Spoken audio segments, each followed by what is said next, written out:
আমরা তারেক রহমানের নির্দেশে আমরা ঐক্যবদ্ধ হয়েছি, আমাদেরকে ঐক্যবদ্ধ থাকার জন্য নির্দেশ দিয়েছে। আজকে দানের শীষ নিয়ে আমরা 4 জন শপথ করতেছি, আমরা দানের শীষের পক্ষে কাজ করব। তারেক রহমানের সিদ্ধান্তকে আমরা মেনে নিব, আমরা কোনো অন্যায়কারীকে মেনে নিব না, আর তারেক রহমান কোনো অন্যায়কারীকে নমস্কার দিবে না। তারেক রহমান যে সিদ্ধান্ত দিবে আমরা 4 জন সেই সিদ্ধান্ত অক্ষরে অক্ষরে মেনে নিব। আমরা অনেক কষ্ট করেছি, অনেক শ্রম দিয়েছি, আমার মা বোনেরা অনেক মামলা খেয়েছে, হয়রানি করেছে, শেখ হাসিনা অনেক জুলুম করেছে, আমাদেরকে অনেক কষ্ট দিয়েছে। আমরা কি এগুলো ভুলে গেছি? আমরা চাই আগামীতে তারেক রহমানের নেতৃত্বে আমরা পুরো দেশ ঐক্যবদ্ধ আছি। তারেক রহমানের নেতৃত্বে আমরা 4 জন মনোনয়ন প্রত্যাশী আমরা ঐক্যবদ্ধ আছি। আমরা ইনশাআল্লাহ যে কোনো ক্রান্তিকালে যে কোনো জনগণের সমস্যার পাশে আমরা থাকার চেষ্টা করি, ছিলাম, আছি এবং থাকবো ইনশাআল্লাহ। আপনারা দুশ্চিন্তা করবেন না, জনগণের সাথে তারেক রহমান আছে। জনগণ যারা চাইব নমিনেশন সেই লোকই পাইব ইনশাআল্লাহ।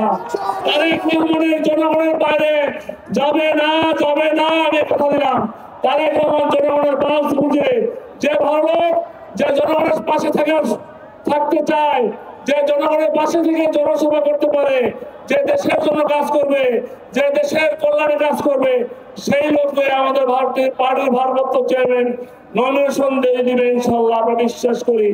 আপনারা টেনশন ফ্রি থাকেন, আগামীতে চমক দেখবেন। ভালো লোক, আপনাদের পছন্দের লোক, জনগণের পছন্দের লোক, এই 18 আসনের ভোটারদের পছন্দের লোককে তারেক রহমান মনোনয়ন দিবে, আমি এটা বিশ্বাস করি।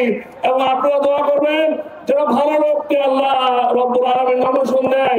শেখ হাসিনা মতো কুলাঙ্গার স্বৈরাচারী শেখ হাসিনা মতো যেন এই ধরনের দুঃশাসন না আসে, এই জন্য দোয়া করবেন।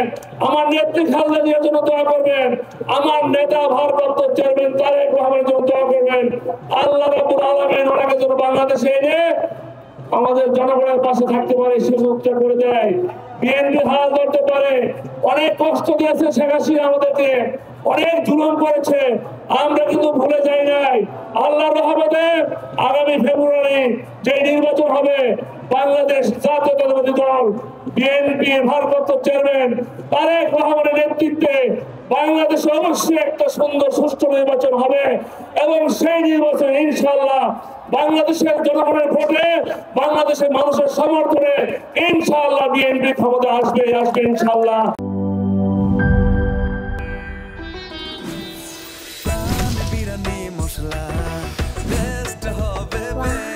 প্রাণ বিরিয়ানি মশলা, টেস্ট হবে বেস্ট। প্রাণ, জীবনের স্বাদ।